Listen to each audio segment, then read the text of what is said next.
Prime Minister Narendra Modi today met 21 delegates of central trade unions in New Delhi.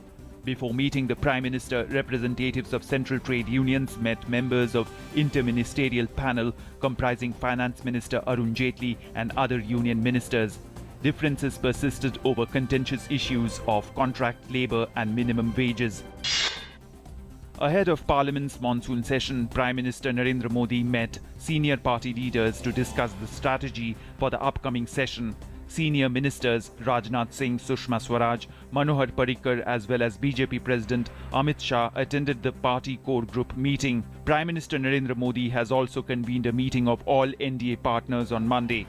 Earlier, BJP President Amit Shah held consultations with senior party leaders at his residence.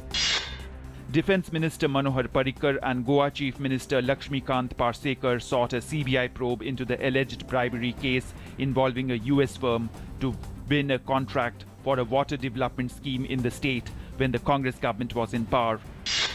Body of a 9-year-old girl was pulled out of the debris, taking the death toll in the West Delhi building collapse to 5. The Delhi government has ordered an inquiry into the tragedy and an FIR was lodged against unidentified persons. 8 others were injured in the incident. The Aam Aadmi Party held a protest against Delhi police outside police headquarters, holding it responsible for the murder of the 19-year-old girl in Anand Parbat locality.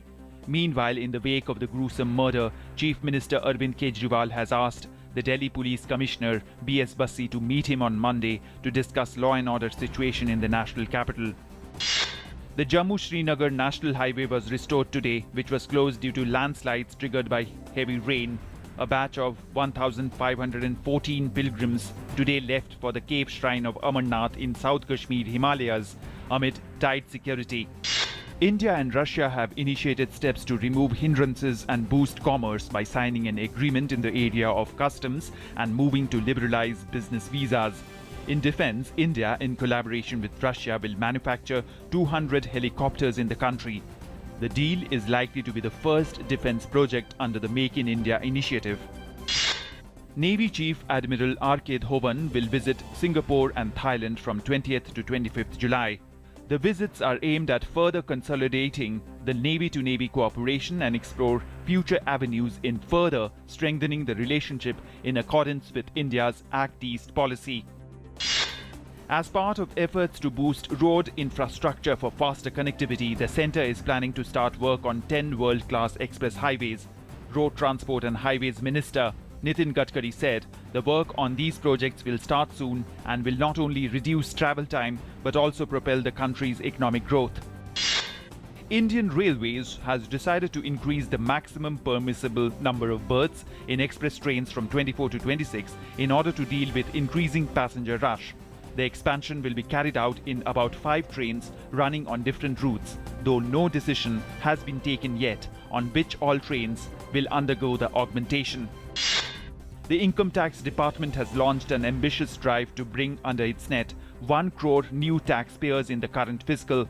As part of the government's initiative to broaden the tax base, the Central Board of Direct Taxes this week activated all field formations of the department to achieve the goal. The strategy in this regard was mooted and formally launched in May this year. In Bangladesh, at least 16 people have been killed and 50 others injured in a head-on collision between 2 buses this morning on the Dhaka-Sirajganj highway, about 150 kilometers north of Dhaka. The district administration has set up a 4-member committee headed by an additional district magistrate to probe the accident and submit its findings within 3 days. The Greek government ordered banks to open on Monday, 3 weeks after they were shut down, to prevent the system from collapsing under a flood of withdrawals. The decree to reopen the banks came hours after new ministers were sworn in following a cabinet reshuffle in which Tsipras replaced dissident members of his ruling Syriza party following a revolt over the tough bailout terms. And in sports, Zimbabwe beat India by 10 runs in the second and final 2020 international cricket match to draw the series 1-1 at Harare. Chasing 146-run target, India scored 135 for 9 in 20 overs. After the Justice Lodha Committee verdict, BCCI has decided to set up a working group to chalk out the modalities and prepare a roadmap for the troubled Indian Premier League. The working group will study the order suspending CSK and RR from the IPL for 2 years and will give recommendations within 6 weeks.